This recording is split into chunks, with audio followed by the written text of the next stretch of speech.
I see you found our little hiding spot in the universe. Don't get too comfortable. This is a place where you will find those with an experience that's out of this world, or possibly deep within your life. I welcome you to the Oracles with James Tyson. Lean forward and listen. We will pull you into a supernatural journey with guests from around the world, each one experiencing some of the most extraordinary phenomena this wee planet has to offer. Now, here are the Oracles with James Tyson. Thank you, Liam, and thank you, listener, for tuning into today's episode of the Oracles with James Tyson. It's me, James, and today I'm happy to bring you Thiago Ticchetti. Now, Thiago is a ufologist out of the country of Brazil. He is a president of the Brazilian Commission of Ufologists, and this isn't just a group of guys that got together and say, hey, let's go out and we'll see if we can take pictures of UFOs. This is a pretty skookum group of gentlemen who are educated and know how to kind of circumnavigate the system. We're going to talk about some of the cases that go back into the 1950s in Brazil, where at the time the government kind of pushed them quietly off the shelf, saying, yeah, there's nothing really going on there. Don't worry about it. Nothing to see here. Move on. Well, through the Freedom of Information Act and the digging of the Brazilian Commission of Ufologists, it's a little more complicated than that. They actually do have a lot of information. And this new book, UFO Contacts in Brazil, update a lot of those cases that were very well known back in the day. The Varginha Case, Operation Prato, the kidnapping or abduction of Antonio Villas-Boas. And if you haven't heard about these cases, they're all very well known in Brazil. And why we're touching on Brazil, in the last couple of years, you've probably seen a lot of government footage from fighter aircraft where they're tracking UFOs. This is all because of the Brazilian Commission of Ufologists. They're the ones who've dug in the files and brought this up. In Thiago's book, which is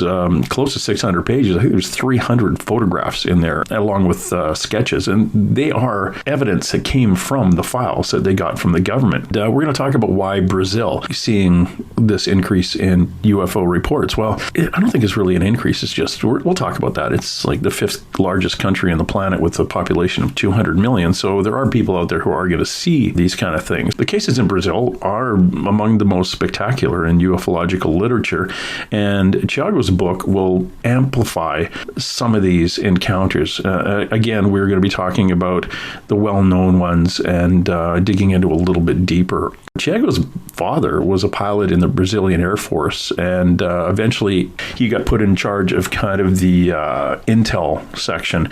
And Thiago was a little kid. He would go there and kind of, hey, Daddy, tell me about UFOs, and to say that every day kind of thing. And eventually his dad got tired and called one of the soldiers in and say, hey, get him the box of the files on the UFOs. And he started digging through those at the age of 10. And that's when he really got fascinated. Thiago is the co-editor and columnist for UFO Magazine and columnist for UFO Truth magazine, and has published dozens of articles for UFO Magazine and other foreign publications. And he's written I think 11 books. Again, this is the one we're going to be talking about, is the only one that's been translated into English or published in English right now. And if you want to go onto Amazon and look up UFO Contacts in Brazil, you'll see where you can get that book. Fascinating gentleman. Again, we're talking about a number of the cases. The more famous are the bigger cases of extraterrestrial or ET or UFO contact that have occurred in Brazil over the last 60 years. Hello, Thiago. How are you today? I'm fine, James. Thank you. And thank you for the invitation. Oh, you're very welcome. It's fascinating. And I've been looking forward to talking to you for quite a bit here. And I'm especially talking about this first book of yours. Well, I shouldn't say first book. The first book that's coming out that is actually in English, that of all the books you've written, the UFO Contacts in Brazil. And I'm going to really like going over some of the cases that you've brought into there. Now, obviously, this wasn't your first book, and you've been doing this for quite a while, but what really got you hooked on ufology itself? And I know your father was in the Brazilian Air Force, so there's kind of that tie-in with planes and adventure and stuff around the house growing up. So where did it really start for you? Yeah, well, because of my father, of course. My father was a Brazilian Air Force pilot, and he loved the subject. But I always say that I was born with ufology in my blood. When I start to read, the two things that I read was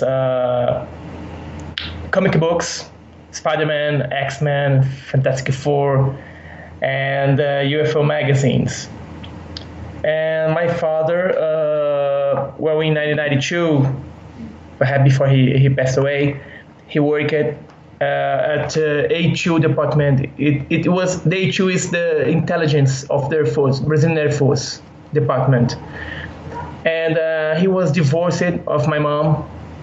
And every Friday, my brother and I, we went to his office in the Santos Dumont Airport in Brazil, in Rio de Janeiro, to spend the rest of the day of the Friday and stay with him until Sunday.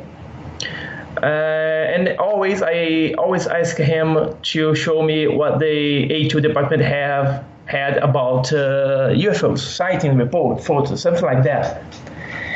And he always said to me, well, we don't have nothing about it.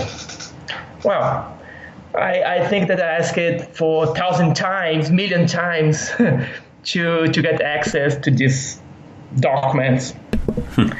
And someday I asked him again, and he called to his soldier, to the corp of the department, and told him to bring the 2 boxes of files. And the soldier brought these 2 boxes, and I started to see the papers, the reports, and the most part of it was reports of pilots that saw something unusual in the sky and made a report. But one of the report was amazing because it was a report of a pilot, a civilian pilot. It's not a military pilot, but a civilian pilot. And the photo showed a perfect flying saucer, the classic flying saucer, with no windows. Was very shine metal silver object in daylight, and the photo was took on the left of the cockpit of the airplane. So the UFO was on the left, and was no far than 100 or 200 meters of the airplane, of the cockpit. And the photo was so amazing, so clear, that if someone shows this photo today, many ufologists would think that it was a fake, was a Photoshop photo, manipulated photo, that because it was so perfect. So my desire, my hook to ufology was because of that.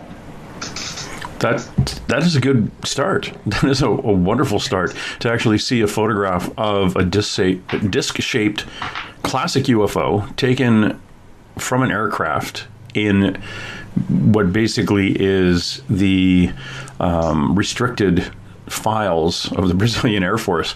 So yeah, that's kind of a clue that you might be interested in UFOs. That's fascinating. And you I'm breaking things in here. Now you're also the president of the Brazilian Commission of Ufologists. Describe a little bit about what the Commission of Ufologists is in Brazil. Yeah, we are a group of ufologists in Brazil, ufologists that have a background of research and experience on the field. So we are now, the commission has now 11 members, and I'm a member since 2009,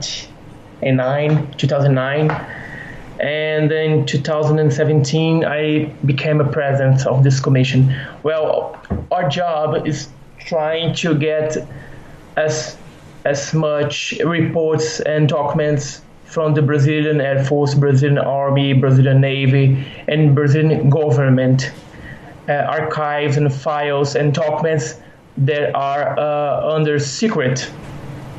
So we went to discover these documents and let them to the society who can read it. So far, we got more than 5,000 pages of documents, secret documents, that now are available to everyone who wants to see it or copy or print it. And we have a lot of photos and a lot of films, but we're still missing. We're still missing many of many of photos of, for example, the plate operation, the Varginha Case. The photo that I saw when I was 15 years old, the classic flying saucer, was never published. I never found it in anywhere, just in that box. So our job, our effort is to make Freedom of Information Act. It's like a Freedom of Information Act of the classified documents in Brazil. Well, that's kind of cool, because I know that in the last almost 6 or 7 years, the release of information out of Brazil on UFOs has really, really opened up. Now, Brazil has always been one of the places that has, I shouldn't say more UFO sightings than anywhere else. It's just maybe more UFO reported sightings than most other countries. Plus, you have a pretty good population there too, and it's it's something that people aren't afraid to come forward with, as opposed if you were like you say, a young pilot or something and not wanting to be ridiculed for seeing something in the Air Force. But the reporting itself is well documented, those reports that are coming in. So what do you think, are you guys, or is your organization, the Brazilian Commission of Ufologists, is that kind of responsible for this opening, would you say, of the world seeing more of the Brazilian UFO contacts, from this, particularly the Brazilian Air Force releasing camera footage from the aircraft on UFOs? Do you think you guys, was that you, your organization, kind of really pushing that, or did the government just decide one day we're just going to open the door and say, okay, this is what's going on? No, the government never say that let's open it. Let's say that we are responsible for 95% of all documents and all photos and everything that the government just released until today. Of course, that other ufologists had a beautiful work pressing the government and militaries to release the documents, but the Commission of Brazilian Ufologists had 95% of all these efforts to make the documents be released. And all started in 1997 with A.J. Gevaert, is a Brazilian ufologist, the most prominent Brazilian ufologist in Brazil, one of the best of the world.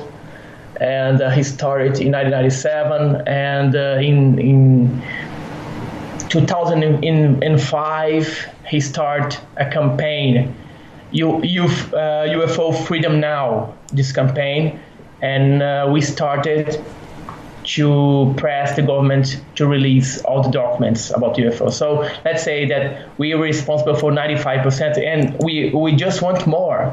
We are sure that we have much more to release. Oh yeah, I'm sure there is. I think they're only releasing the ones that are possibly you can question, maybe. Well, actually, it's hard to question the ones from the military, the videos that you've got from the military aircraft chasing them. So that's kind of it's a harder one to argue, but like the older ones from the 50s and 60s and 70s, where they looked into it and it could have been a UFO, but we don't know who the witnesses are, and they're all dead now or whatever. Those are the easy ones to release. But if you keep pressing them, I'm sure it's coming. I really think it's coming to the point where we as a society are prepared a little bit better for understanding. I agree with you, James. But they will, in my opinion, you'll never have a full disclosure. It's impossible. They will not disclosure cases from the 40s, the 50s, the 60s, the 70s, the 80s. No, because if they do so, they will be responsible for many deaths. They're going to be responsible for a big lie, because many of the people that report UFO back that time, 40, 50, 70, was targeted as lunatics or crazy people. And these people lost their jobs, their families, their lives. So they're going to sue the government all of the world. And in my opinion, they're going to start with, they already started to prepare the society to the opening, this opening, the disclosure. But this disclosure is going to happen when, in one point, like for example, the NASA or the United States government or whatever come on TV and say, well, that object that was filmed over Washington D.C. is not a terrestrial object. It's not an airplane. So from that point, with a beautiful photo or beautiful film or 100 of witnesses, they're gonna make this starting point. From now on, we're gonna release, well, not all, but most part of information about UFOs. In the past, forget the past. Yeah, just keep moving forward, not worry about what happened back then. And we won't, let's not get into too much about that stuff. What is happening now and why, and this is what we're doing about it. We are talking to a wonderful ufologist, Thiago Ticchetti. Did I say Ticchetti right? Perfect. Thiago Ticchetti. He is an author of a number of books. Please, you can go to his Facebook page and I will spell that for you. It is Ticchetti UFO Research, Thiago Luiz Ticchetti. Your last name is Ticchetti,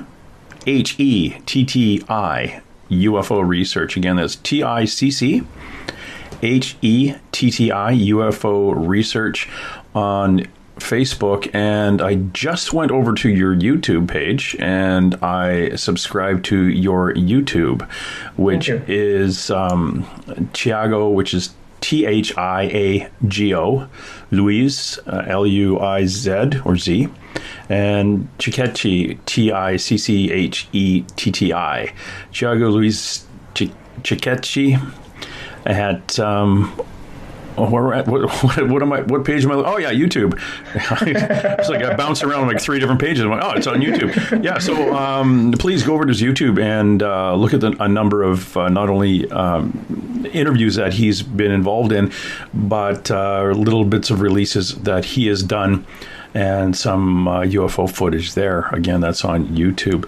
Thiago, you've been doing this a long time. You are a crazy successful author about UFOs out in Brazil, actually, and not just restricted to Brazil, but talking about them all over the place.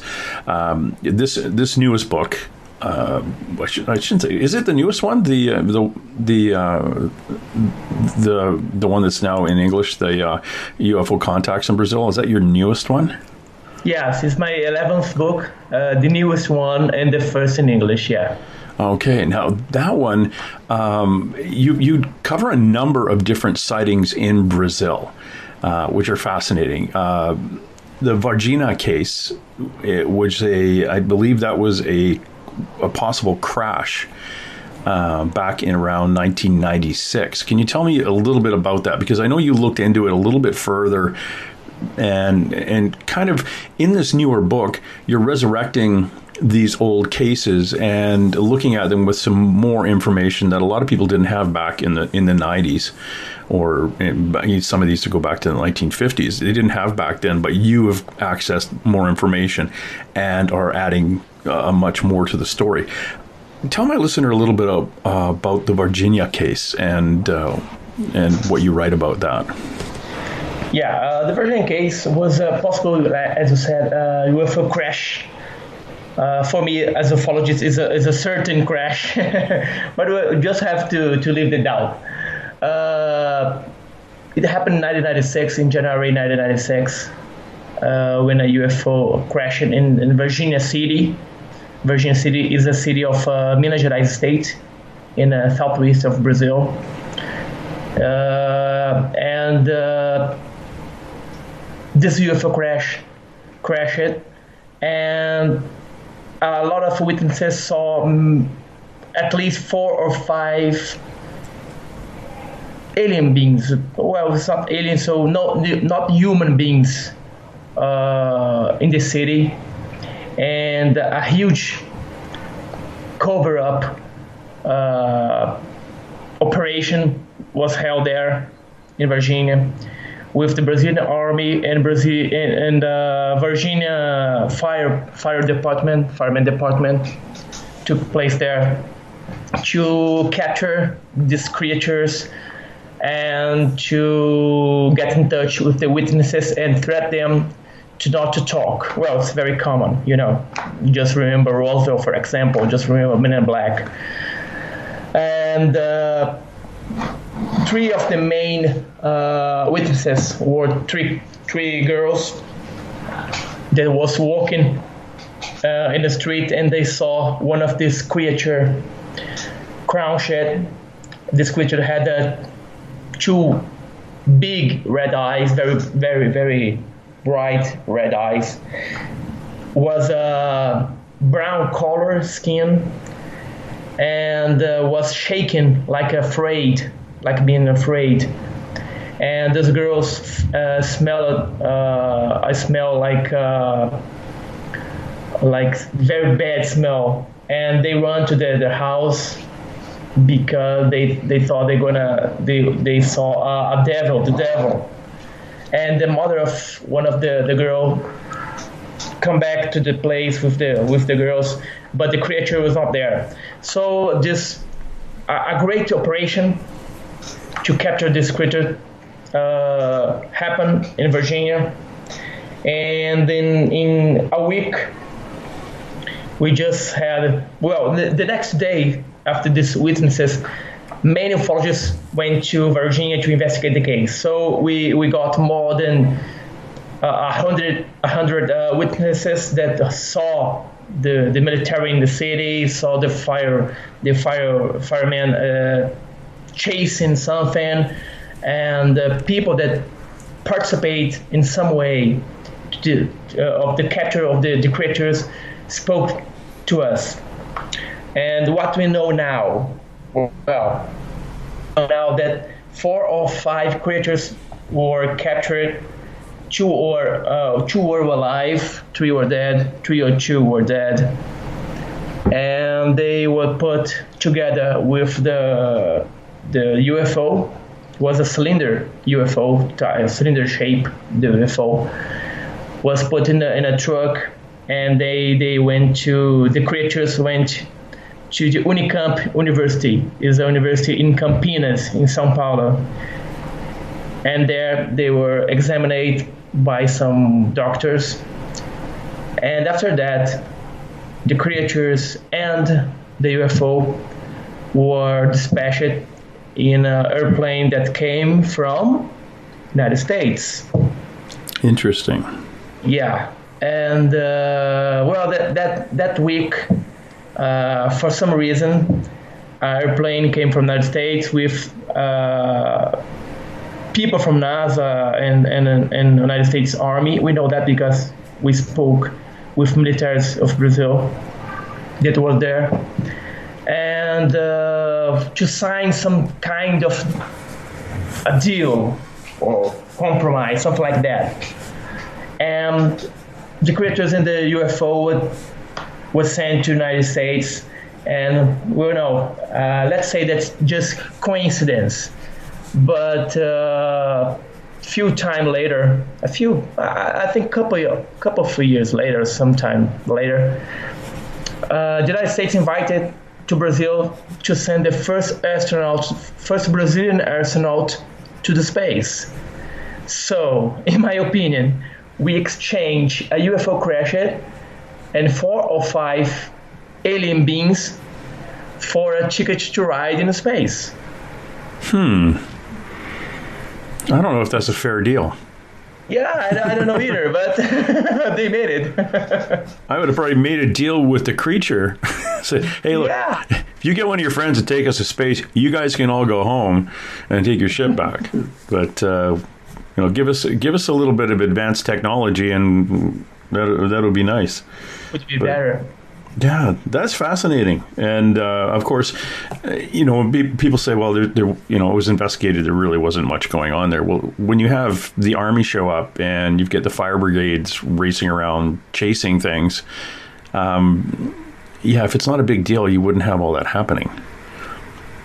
It's not like a helicopter crashed where you get, the police show up, the fire department shows up, and you get some federal investigators. If you get the army showing up, then usually they're not only there to find out what's going on, but to keep the general population away from what's going on.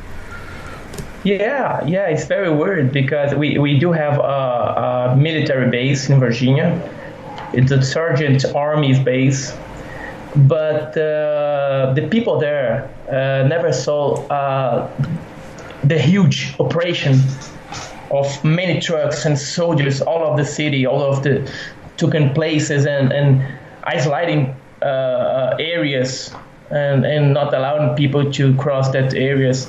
So something really happened there, and we are sure that was a UFO that crashed, and the creatures were captured and took to the airport and then to the United States. Yeah, that's fascinating.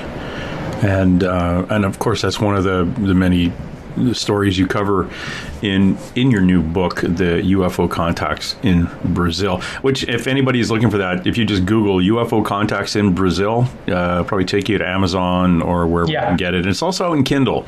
So, you can haul it around with you on your iDevice or whatever you read your Kindles in. One of the other cases you cover, which is one from 1977, and this is a really fascinating one. Thiago, this one is like out of a horror movie. It's the operation, I think it's Operation Prato? Yeah, it's a plate operation. Plate? Okay. Plate. Yeah, that is... It was almost described as like these blood-sucking beams of light or something. What was the hell that about? Yeah, this case it's amazing. Until nowadays, we're still looking for the films of these ships and this alien beings, because we know that the Brazilian Air Force have it.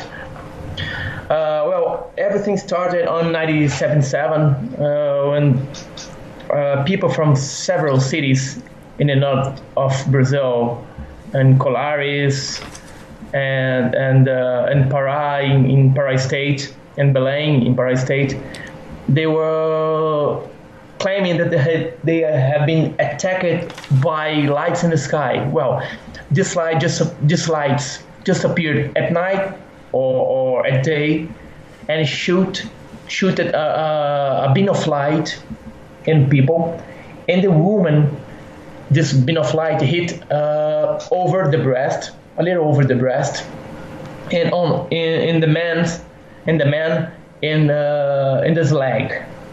So many people are being attacked, and doesn't matter if you are in your house, because this beam of light could go through the ceiling and hit you. It's amazing, without break any ceiling, just just light going through the ceiling and hit you in the leg or in the breast for a woman.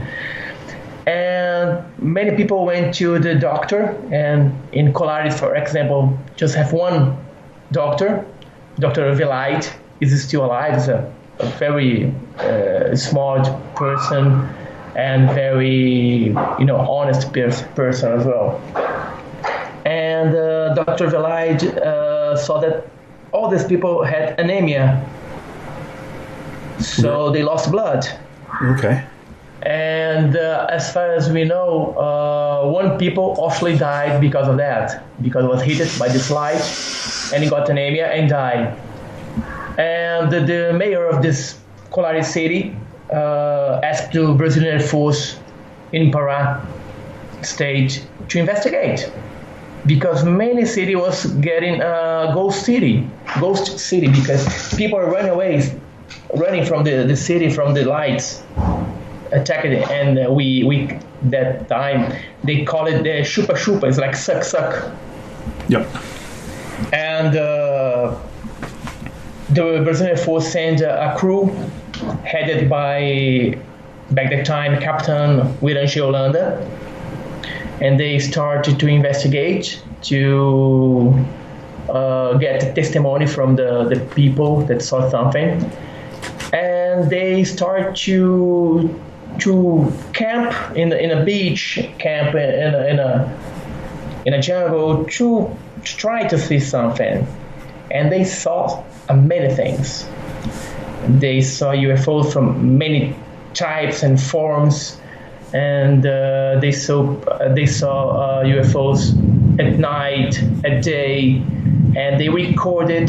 They took photos. In my book, I have more than 20 photos of plate operation, official photos from Brazilian Air Force that got released because of the work of the Brazilian Commission of Ufologists. And they start investigating. They film the films we're still looking for. We asked the Brazilian Air Force and Brazilian government about the films, and they said to us that they don't have it, but Holanda said they have more than 22 hours of films of UFOs. And they investigate when Holanda, in one opportunity, Holanda was so close of alien. I mean, so close as 2 meters away.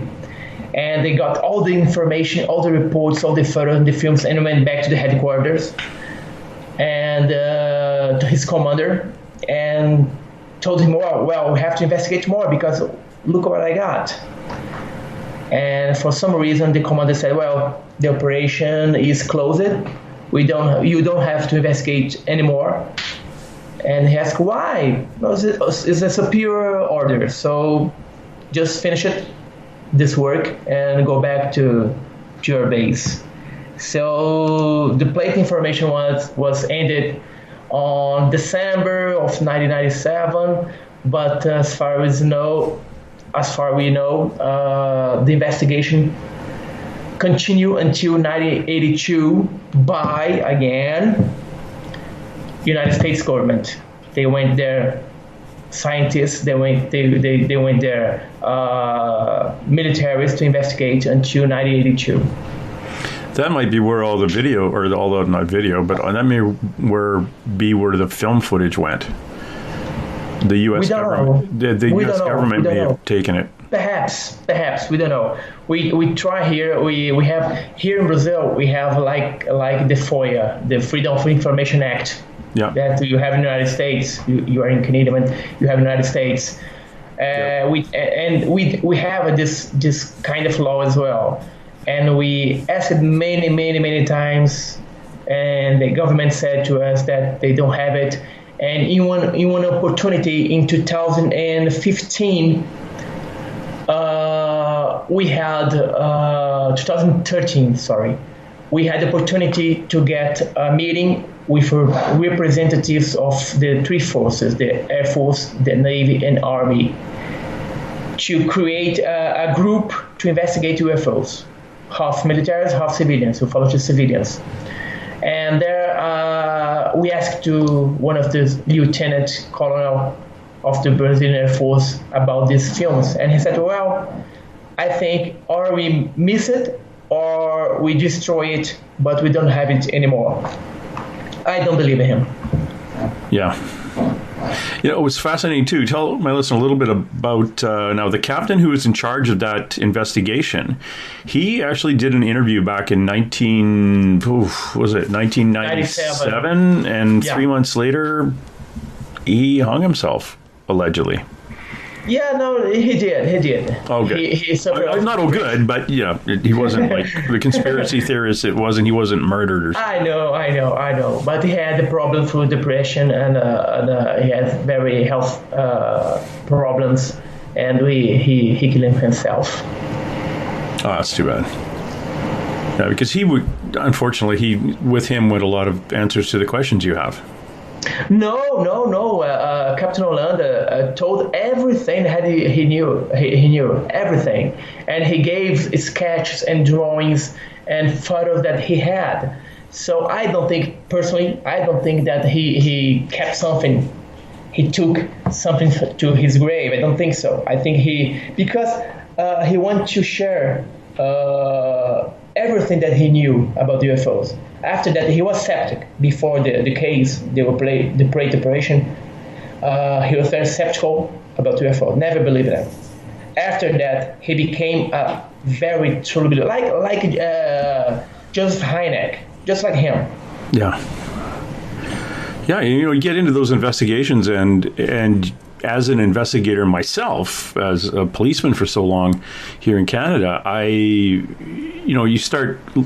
you kind of get an idea of the process of an investigation and what to believe and what not to believe as you move through it, the speed, and you control the speed, flow, and direction of the investigation itself. And once you get kind of competent with that, you can cut through the bull or the crap really easy, and determine what is real and what is not real, and what witnesses to believe, and who to kind of put is into the not real good witness category, and then the really good witness category. So I can see how that investigation itself would have started his mind going off into all sorts of different directions, and opening himself up to more curiosity, and with curiosity comes the need to ask more questions. Yeah, you're perfect. You're correct. That was a weird one too, because they talked about people losing blood, and I've never heard that before in a UFO or an alien encounter, is blood being taken from people without the people being taken and put onto a craft or something like that, but just to do it remotely by light. Yeah, that's amazing, because many of these lights were airships, and in some and several types of forms of shapes of these UFOs, and in many times the people could see the aliens inside these UFOs. The aliens were there, moving these instruments aboard the UFO, and the lights hitting the people, and the aliens there make movements of the controls of that. It's amazing. The Prato operation should be a very good Hollywood movie. I agree. That is, it's science fiction almost right off the bat. Somebody could write that as something fiction, but with the amount of people involved in it, obviously it was science fact that it. Yeah, it be based on a real events, like something like that, fiction, but based on a real event, because it's amazing. The Prato operation is amazing. With the books, or in your book, UFO Contacts in Brazil, you say you've got a number of photographs from that case. Are they photographs that include pictures of the craft? Yeah, they included. The more than, I think, between 20 and 30 photos of this craft, and they very different shapes. Some you can see just light. Some you can see like a flying disc, a classic flying disc as well. You can see cylinder, and you have many of reports and photos of landings, UFO landings, and photos of people that were hit by the beam of light. So in my book have more than 500 pages and more than 300 photos or illustrations. So the reader is going to have a lot of information with that. Oh yeah, it is, and my listener knows unless it's got pictures in it, I'm not going to buy it. So, because I need pictures in a book. And again, if anyone wants to get a copy of that UFO Contacts in Brazil, you can go to just Google it and UFO Contacts in Brazil. It'll bring up a number of different places you can get it at. And if you want, you can also go to you can buy stuff on your Facebook page too. The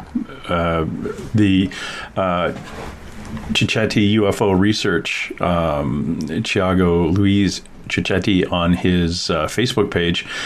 Please like and follow him there. Also go over to his YouTube and bounce around and check him out there. But again, it's on Amazon. If you want to send all your money to Amazon, and Thiago gets $1. So, but the Amazons will deliver it to you even in the pandemic, because the Amazon. Well, they are not delivering to Brazil. They're not delivering because the Brazil is closed. All the airports is closed to international flights.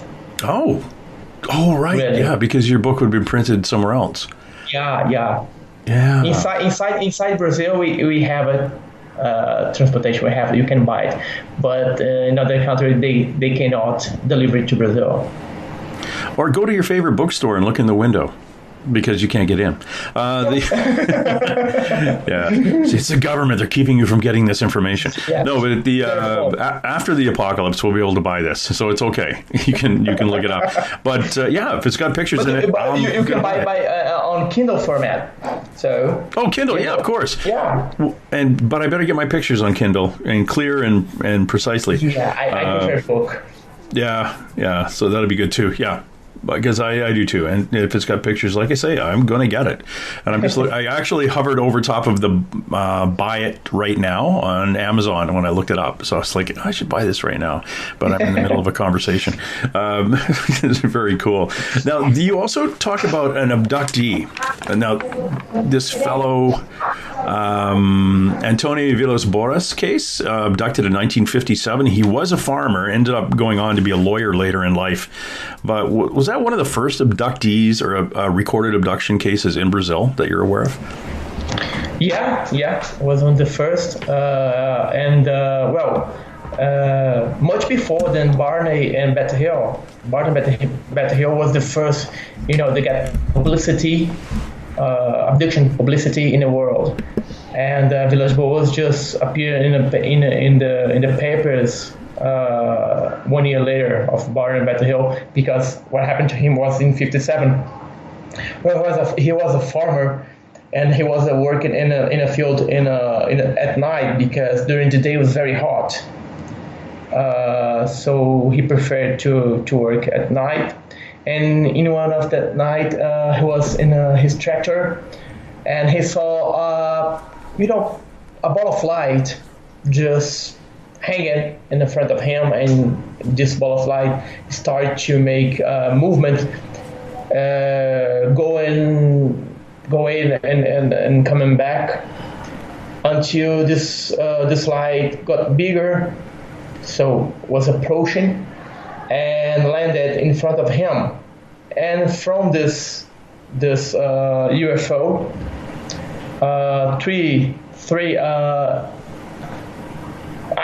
aliens start to go in his direction, grab him, and took him inside the UFO. Well, inside the UFO, they took his clothes off. Using a sponge, they clean him with liquid. It's like a jelly liquid, and took a glass and took a little sample of blood from his chin, Well, and left him in a room with no windows, nothing, just a room in a kind of bed. Well, sometime later, entered in this room a female, a creature, female, much look like a woman, terrestrial woman, with blonde hair and Asian eye, very short girl. And for some reason he was very afraid, but at the same time he got very excited, and he had a sexual relation with this woman, with this alien, and he didn't know why, because he was afraid. He was very afraid, but well, something made him to do it. And after the relation, he asked her where she came from, and she just pointed to his belly, to her belly, and pointed to the sky. And Villas-Boas, well, understood that, well, she came from the stars and now she's carrying my son, my baby. And after that, they put his clothes again and left him in the same place they took him. Well, Villas-Boas became a lawyer, and he never wanted some kind of publicity of that, and he never changed a word of his said. Every time that a newspaper or a magazine or a reporter came to him to ask him about his case, he spoke the same thing, and he never got any money with that. So this is an amazing case with a sexual relation between humans and aliens much before the 90s, because in 90s we start to have the abductions, and many women saying that been abducted to put a baby in his belly, and 3 months later they were abducted again, and they took this fetus away. So the Antonio Villas-Boas case is a classic. It's a very important case in Brazil. Yeah, that is interesting too, because like you say, in the 90s, there are, and friends of mine, actually, people I know who have come to me and talk privately about, because, and again, this goes back to that whole, like you say, with Antonio, he didn't do this because he wanted money or to become famous. This was kind of like, holy crap, what happened here? And it's kind of embarrassing. So yeah, I don't really need to be talking about it that much. And people are going to think I'm crazy. So you don't kind of go out and say, hey, here I am, I'm going to go. And especially in 1957, 1958, there wasn't you'd probably get locked up because people would think you're crazy. So you'd want to keep that to yourself. And I know that from talking to a guy like Travis Walton, who is basically, believe me or you don't, I don't give a rat's butt, because I don't care. This is what happened to me, and I'm not here for the money. He's retired now, and he's written a book, and he likes going around telling his story. And he's actually had in 2014, another incident of contact with extraterrestrials, or an alien contact, or ET contact. But it's like, believe me or you don't, I don't care. It's one of those things. Now, going back to Antonio, his not wanting to make money on it and not changing his story makes it more credible. Much more credible than as a police officer, you know that. Well, they don't want money, and he didn't want any publicity. Just wanting to know what happened to me. What happened to me? What was that? It's a curiosity on what happened to me at this time, but I can't ask questions until I tell you what happened. Yeah. And then you can explain it. And I know a lot of psychic mediums who do that kind of regression therapy where they'll go back where you've lost, like he was gone from the farmer's his field for 4 hours. There are some people who are gone for 10 but have no memory of what happened in those 10 hours, and these psychics will actually sit you down and they'll do a regression, and they'll bring that time back for you and explain what happened in there. But I have friends who in the 90s and up until just a few years ago, like literally 2 years ago, quote unquote become pregnant, have an ultrasound at around 2.5, 3 months, and then all of a sudden realize they're not pregnant anymore, and there's no fetus, and have missing time, or they'll actually remember going to a craft, and one of the people I know actually is allowed to continue and go see her kids and where they're growing, and seeing them in school on craft. Whoa. So that is, her name's Samantha Mowat. She's fascinating extraterrestrial contactee, lives here in Canada, but she is permitted to go see that stuff, which is fascinating to me. But in his case, man, in 1957, and the ETs that he's coming in contact with don't sound a lot like the ETs that in the 90s people were coming in contact with, or the ones lately. That 5 foot tall race of beings is kind of a bit different than obviously, and I'm going to say they're not like the Greys people describe. They're just a different group of beings. They were very, very different. They were very different. And it makes sense that, if you're going to, before you're going to have intercourse with one of their beings, they're going to sanitize you, probably gas you with some kind of antibacterial, antiviral agent, because we're dirty humans, and before you're going to go anywhere. So and they checked his blood type beforehand to make sure everything was going to work out. So you're it. Yes. Yeah. I wonder, and I'm always curious about things like that too, is if this happens a lot, or did happen back then, a lot more than we know, again, but not reported because people were going to mention that they were out having sex with a 5 foot tall alien while they were supposed to be working. So who they're going to talk to about that? They're going to call you crazy. Yeah, or they, some people, for some, or let's say for Antonio's purpose, he's just one of the lucky ones, or semi-lucky. He actually remembered it, where other people may not have remembered the details. All of a sudden, I saw a UFO, I got really dizzy, and then I woke up 4 hours later. With my clothes. That's what happened with the most part of the abducted. Yeah, but maybe his personality, his spirit, his soul, or whatever, his energy didn't allow them to block that, or they didn't care. I agree. Yeah, it was a drive-by sperm extraction, and no one will believe him anyway. He's out in the field. Let's move on and see what happens. Yeah, his kids will be like 62 years old now, so that's kind of interesting too. Well, human years anyway. We'll see. Maybe it depends who they are. Which that is, to me, that's absolutely fascinating.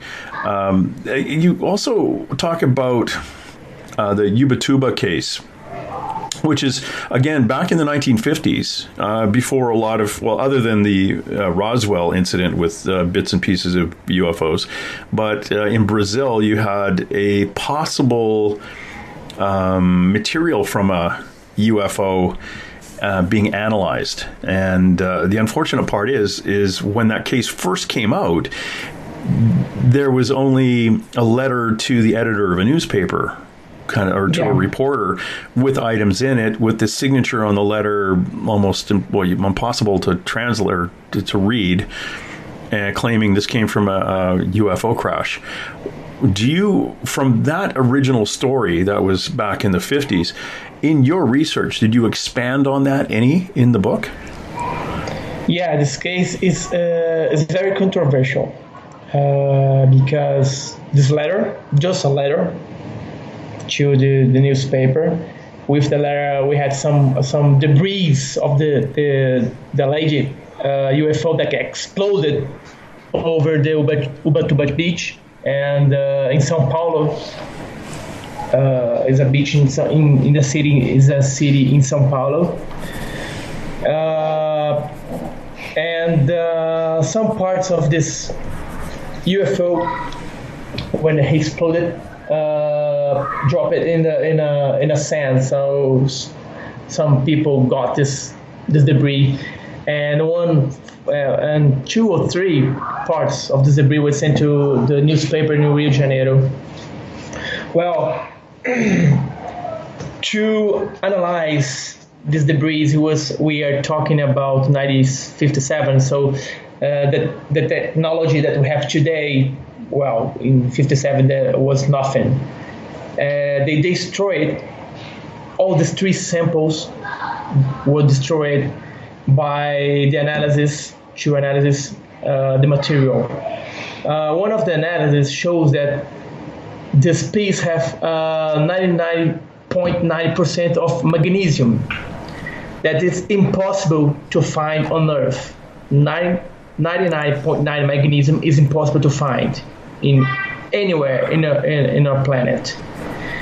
But the results were not conclusive. As far as I know, Andrea Simondini from Argentina, she got a few years later, she got a letter from Argentinian sailor that sent to her 2 debris, 2 parts of this UFO that exploded in Ubatuba. And Jacques Vallée came from France last year to take a piece of this material to analyze in France or United States. I don't remember where Jacques Vallée lives now, or France or United States or England. I don't remember. But he came to Argentina to get a sample of this material to analyze. Well, I think Ubatuba happened. It's a real case, but we still missing many parts of this puzzle. We don't have much information. We don't have much official information. When I say official information, is about the Navy or Army or Air Force, something from that.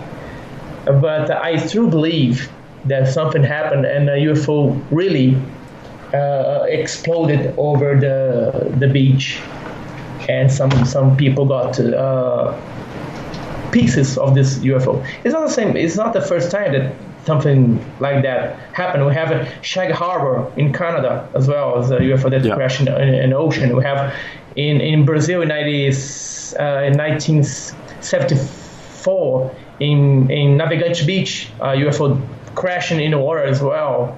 And we have many. If I'm not wrong, Cape Girardeau, United States, a UFO exploded over a boat that killed a dog and hurt the people there and a kid.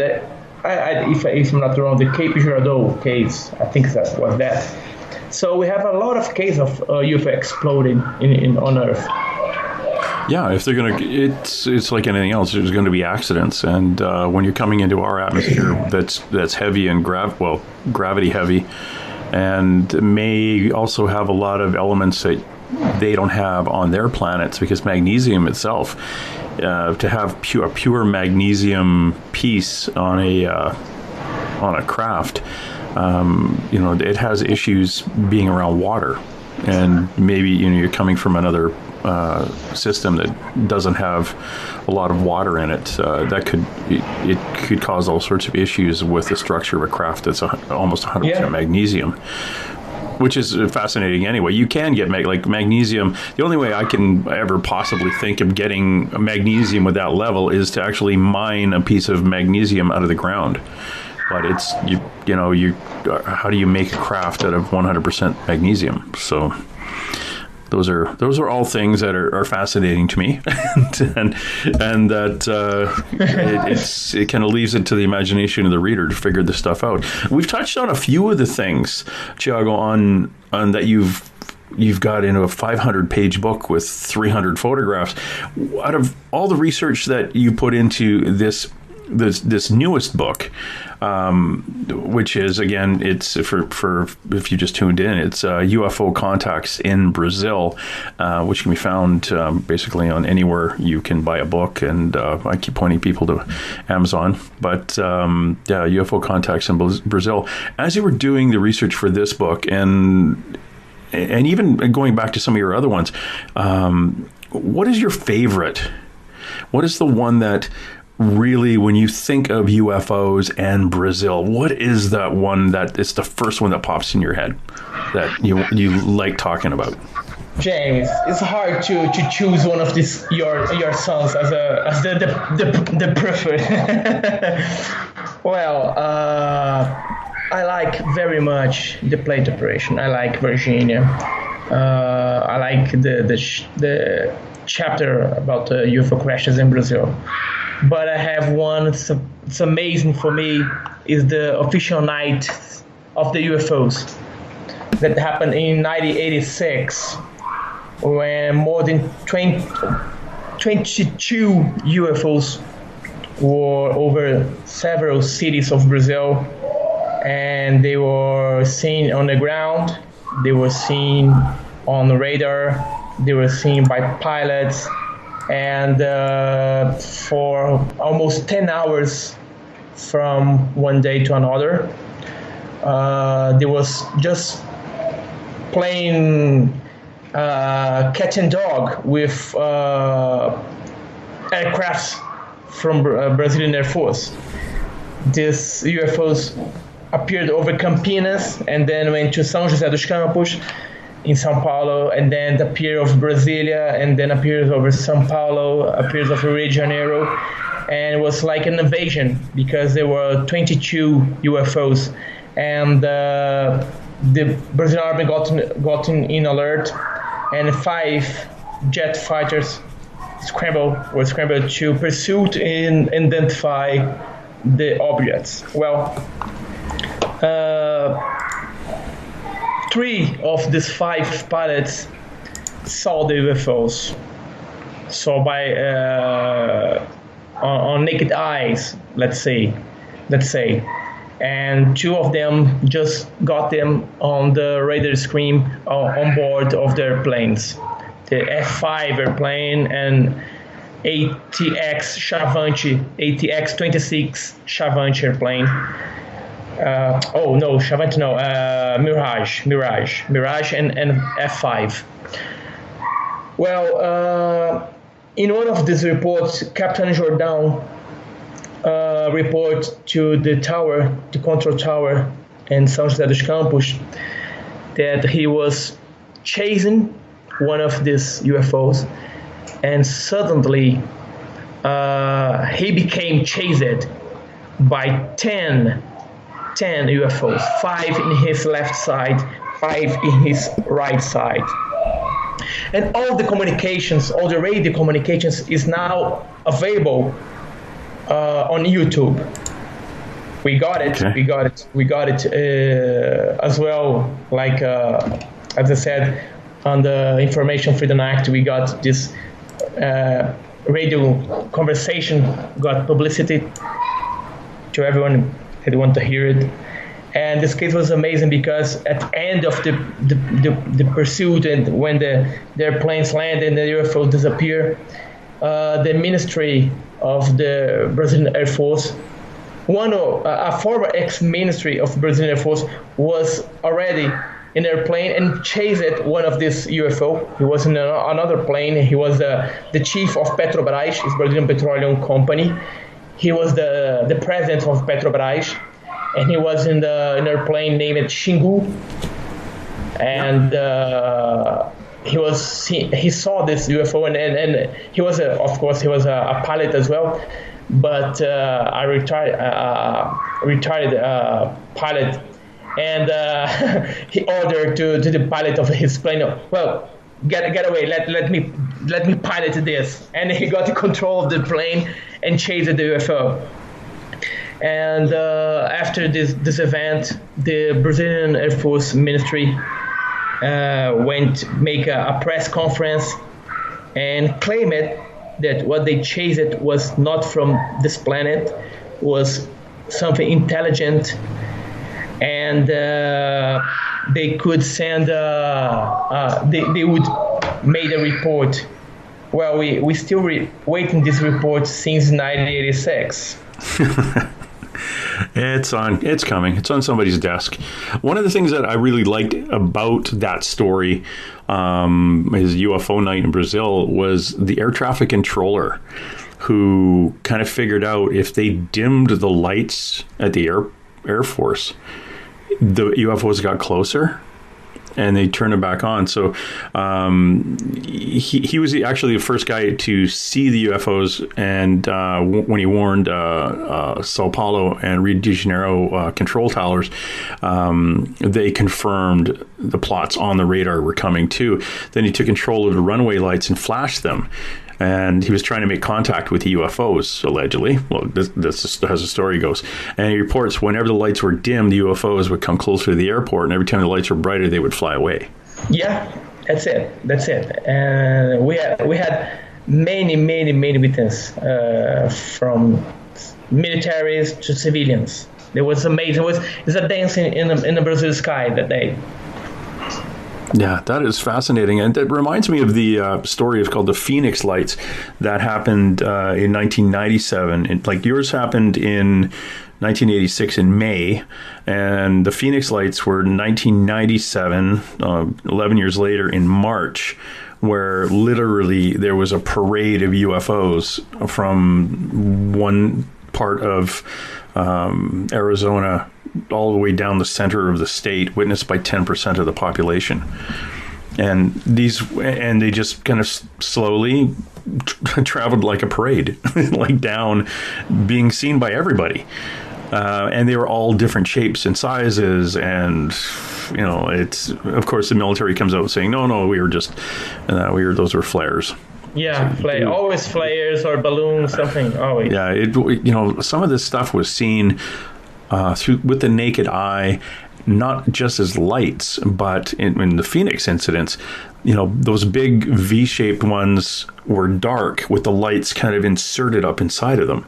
Yeah. And they were close enough to the ground where people could look up and go, yeah, that is something big that's blocking out the sky all around it, plus the lights that are up inside of it. So it's not flares, and these aren't. They don't move like flares. Even military personnel were saying, yeah, they don't move like flares.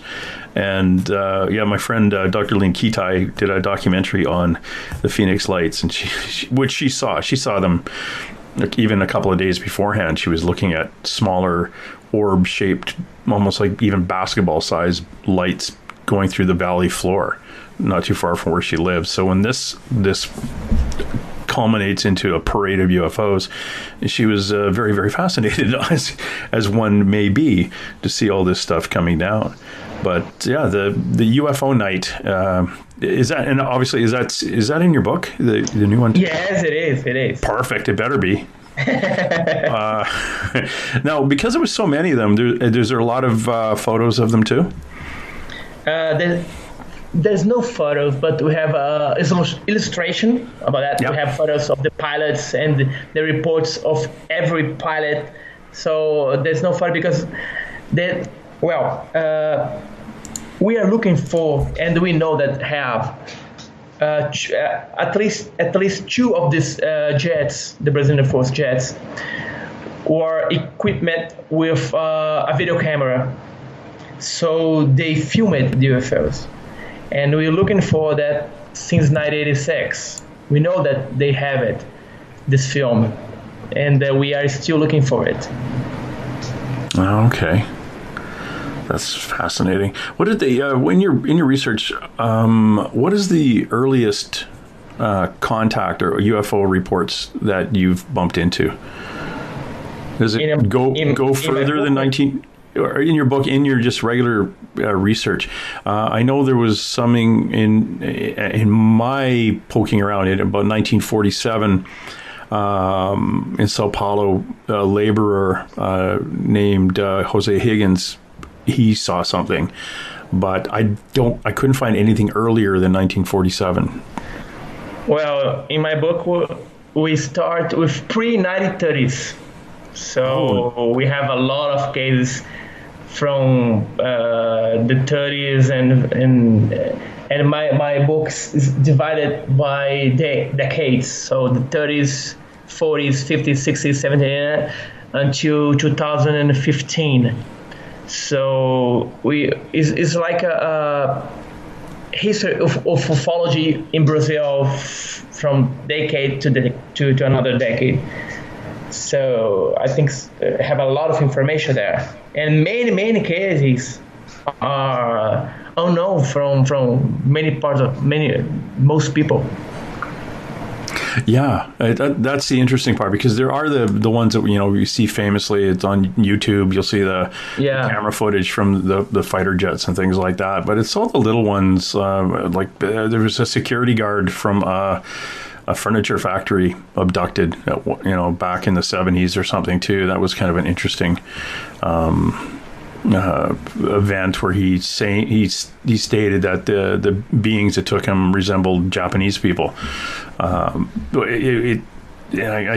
sorry, I don't know much. That's all. It's kind of coming to my memory or something about somebody at a furniture factory in Brazil being abducted by the Japanese. No, that's the way he described them. He said, that it was the easiest way of trying to describe them to somebody, when he came back on, I just got tranquilized by 3 people outside. And imagine the security guard, and now you're the security guard's boss going, yeah, maybe you should take some time off. You didn't stop the people breaking into the furniture store, but you did get kidnapped by a UFO. So that's going to look funny in your report for the next day. But it's interesting. Why do you think, or I should, let me rephrase this. Do you think Brazil is any different than any other place, or is it just the type of reporting that has been going on there that has so many incidents? No, I don't think Brazil is different. Brazil is the size of a continent. Brazil is the 50th largest country in the world. We are 80% of South America. So we have a huge area, and in Brazil we have all types of environment vegetation. Let's say I lost the word, but we have in Brazil jungle, we have Brazil desert, we have Brazil savanna, we have snow in Brazil as well. In the south of Brazil we have snow. So we are a huge country with 220 million people, but we do have some cases that I never heard before. For example, the plate operation must be happening in another country. I don't know, but I never heard. Many people say that Brazil has very unique natural research. I think so. We have more than 70% of all water, drinkable water in the world.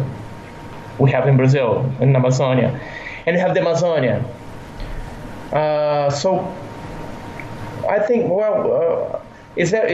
I don't want to say that Brazil is very different, but we have different cases.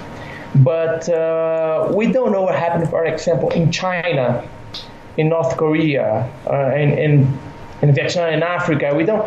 I'm sure that there are many amazing cases in all of the world, and many incredible cases in Brazil that we never know about it, because they are big countries, or if not big countries, they have no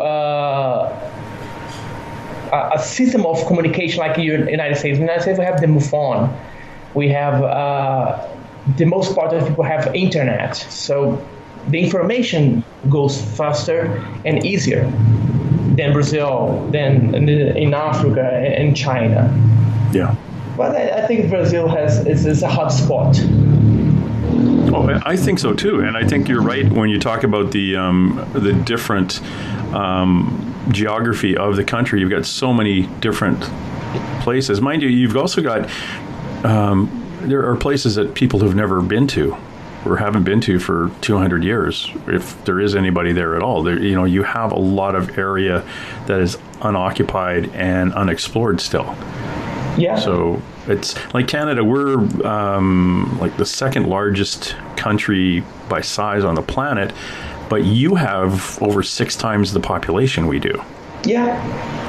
Like 90% of our country is vacant. So and I don't blame it. It's cold in some places, and mosquitoes. If it's not cold, there's giant mosquitoes. But there's no snakes that'll bite you. Is that mosquitoes in Canada? Oh yeah. Really? Yeah. But they don't carry malaria, and we don't have frogs. If you lick them, you'll die. We don't have a lot of things that'll kill you, if you run into a big grizzly bear or something. Yeah, you have the bigger food as well. Yeah, but you learn to stay away from them plus they're not around here. They're up in the places where no one lives. Because when people lived up there, they got eaten by grizzlies. No, I live in a rainforest. Really? My rainforest is completely different from your rainforest. Yeah. Because it's just fir trees. It looks like Christmas all year round. It's just all trees, but there's not snow, and so it doesn't snow a lot here. It rains more. It's on the west coast, the south left corner of Canada. And in the Pacific Northwest, we're on the Pacific Ocean side, so we get the Japanese current that warms things up. So we get rain coming in from that. And in the summer, it's in the, metric wise where, it gets up into the 30s. So it's, 80s and sometimes 90s, depending on how high you are above sea level. So it is hot, but it's so much of it is unexplored. It could have anything out there. And when I look at a place like Brazil taking up that much of the continent of South America, yeah, there's a lot of places out there people just don't go to. And you could have a full-on UFO base. Heck, you could have a city somewhere out there that no one could pay attention to. Do you get a lot of reports, or have you got reports from the Brazilian Navy or UFOs in relation to being underwater sightings or coming up out of the ocean? Yeah, we have the UFO crash on water in 1974 in Navegantes Beach. Was investigated by Navy. We also have the Trindade Island photos. That's in my book from Baraúna, who took a picture of Saturn UFO shape in the 50s as well, but Navy and the Army, we don't have much reports. And we don't have much case of USOs, the submarine objects. We don't have it. The most part of our reports are from Air Force or civilians or people, normal people, let's say. Now, we did touch a little bit this about reporting and your dad being in the Air Force, and you talking at one point you did have contact with some of his peer group, his friends that were pilots, but there was a reluctance to report because they were pulled out of their aircraft and told you had to go for a psychiatric assessment if you saw a couple of UFOs flying over a mountain or something. So it's not maybe that, a lot of those guys didn't see them, but they just don't want to stop flying. Yeah, there's in 2010, if I'm not wrong, 2010 and 2011, the Brazilian Air Force published a resolution that all the pilots that saw something strange in the sky during his duty must report it when landed, because they have to investigate what happened in the sky. But many of these pilots never gonna say a word, because if say so, when he landed, he must go to a room to be interrogated, and then go to a doctor to the psychiatric assessment. Psychiatric to see if this pilot is nuts, crazy, or he saw something like that. And he were forced to not fly for 30 days, at least 30 days. And 30 days you don't have paid, you cannot fly, so it's very difficult to them. I spoke with some pilots that talked to me and said, well, I got in touch with the control tower, and control tower got the object on a radar screen and asked me, well, sir, do you want to report it? And the pilot said, report it what? I see nothing. So just don't get on record, and just don't have problem after that. Oh yeah, it's so, why even bother? If you did see something, as long as it's not another aircraft coming in from Argentina or someplace, or something, something a threat to the country, just keep your mouth shut. Maybe talk about it over a beer with your friends, but don't say it officially. Yeah, exactly. Oh man, that's too bad. That kind of gets in the way of collecting very, very important data, I think. But eventually, the other thing too is that eventually this may come out when they retire. But by then, do they have camera footage, gun camera footage of the UFO, or I guess that'd be the other way of saying, I wasn't crazy, look at the video. So, or I didn't see a UFO, I saw something, and here's the video footage. That would be an easy way to get out of it. Just don't come out and say, hey, I saw 3 UFOs flying, and they all look like discs. Just say, I saw 3 unidentified objects, I videotaped them, and I'm passing the video over to you. Yeah, my father-in-law, he was a Brazilian Air Force pilot as well. And he had a sighting while he's flying from Rio de Janeiro to Natal. Natal is Rio Grande do Norte state's capital. And it was in the 80s. And, he passed away almost 2 years ago, but I got his testimony filmed 5-6 years ago, and he told me that he was flying a ATX-26 Chavante, the plane, and it was at night, and he was in a cockpit of the plane. There's one spot airplane, and he saw a light coming in his direction and passing him very fast. And the airplane has no onboard radar. So he got in touch with the control tower on land. And the control tower saw nothing on the screen, on the radar screen. And while he was in contact with the control tower, the UFO appeared again in his left side, and just was in his left side for 5 minutes, and then speed away again in front, and then speed away again back, and speed away again in front, and disappear. Well, I asked him if it was an extraterrestrial aircraft that he saw, and he told to me that, well, I am not sure if they were extraterrestrial, but it was not from this planet. So he was a pilot. He was a very very serious pilot, very condecorated pilot. Yeah, I like that. I can't say it's extraterrestrial, but it's not from this planet. Yeah. You make a good politician. Let me just kind of move away around that.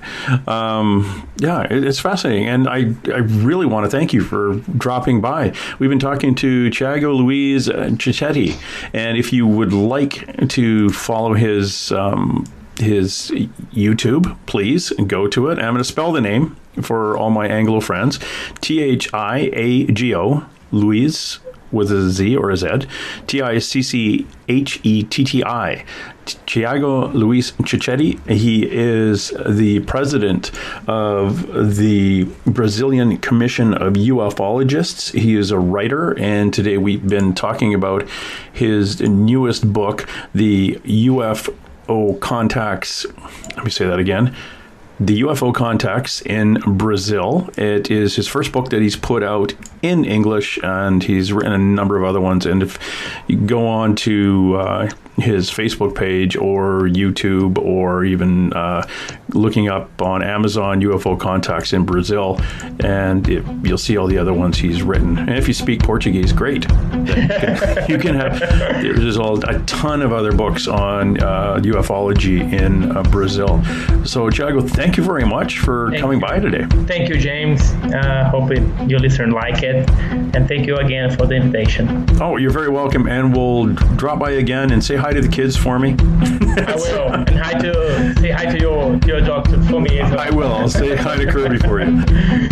Thank you very much, James. Watching you while you sleep all alone. All right, that's it. Let's roll. And hey. Let's be careful out there.